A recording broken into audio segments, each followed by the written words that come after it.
তরিকত জগৎটা সাংঘাতিক। যে যত উপরে যাবে তার তত বেশি কঠিন শাস্তিটা হবে। কি বলছি, আমার কথা বুঝছেন?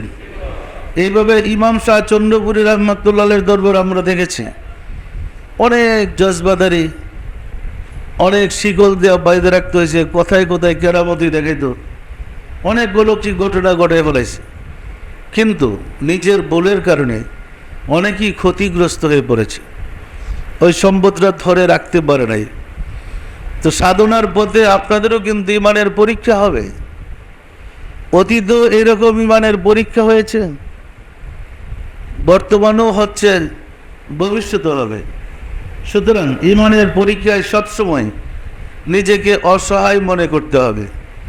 খেয়াল রাখতে হবে আপনার দ্বারা যদি কোনো অলৌকিক ঘটনা ঘটে, খেয়াল রাখতে হবে আল্লাহ এর যোগ্যতা তো আমি নাই, আমার নাই, এই যে তোমার দেওয়া।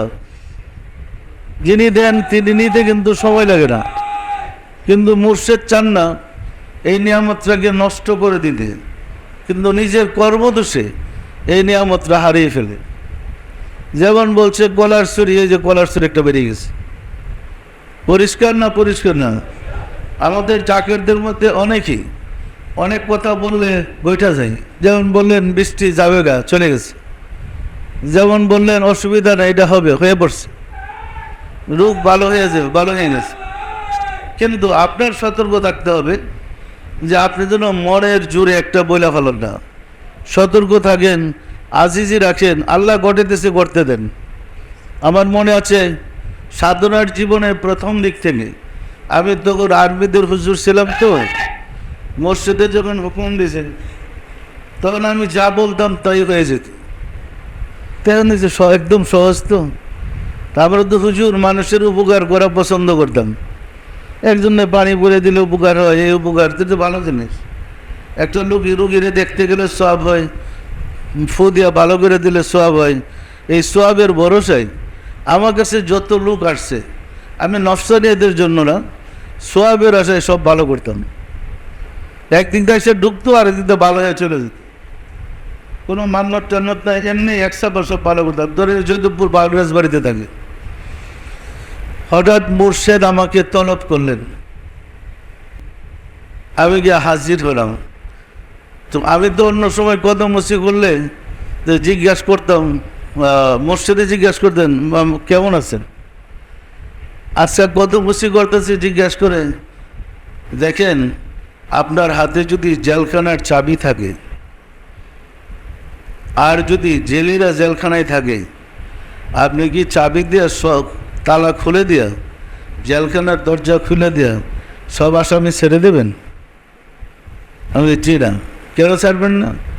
যে আমি তো জানি না কার কতদিন জেল, আমি ছাড়বো কেন? তো বললেন এই যে আল্লাহর পক্ষ থেকে মানুষের উপরে রোগ বিমার বালা মুসিবত আসে, এটা তার একটা শাস্তি।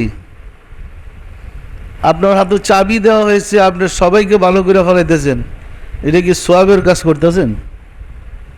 কি বলেন, সওয়াবের কাজ না বিরোধিতা? আল্লাহর ইচ্ছার বিরুদ্ধে গেলাম না? তো আমাকে বললেন আপনি যে এই রোগগুলোর যে বাইর করে দিতেছেন, ভালো করতেছেন, আপনি জানেন কার কি কারণে কোন রোগটা হয়েছে? জি না। তাহলে সব যে ভালো করে বলাইতেছেন, ভবিষ্যতে এরকম করবেন না, সাবধান হয়ে যান। ক্ষমা চাইলাম যেটা আমার অপরাধ, আসলে কিন্তু বুঝা করি নাই। আমি মনে করছি বেশি লোক ভালো হলে তরিকাতে লোক ঝুঁকবে, বেশি লোক তরিকা দিতে পারবো। তো ক্ষমা চাইলাম যে মাফ চাই, আমি এ প্রধান নেই। সম্মানিত আশিক রাসূলের এই উল্টা আমাদের হয়, কারণ সিরাতুল মুস্তাকিমের তাকে একটা কঠিন নানান সমস্যার সৃষ্টি হয়। তাই সবসময় সতর্ক থাকবেন, কোনোরকম বিভ্রান্তিতে যেন আমাদেরকে লাইনচ্যুত করে না বসে। কি বলছি, আমার কথা বুঝছেন?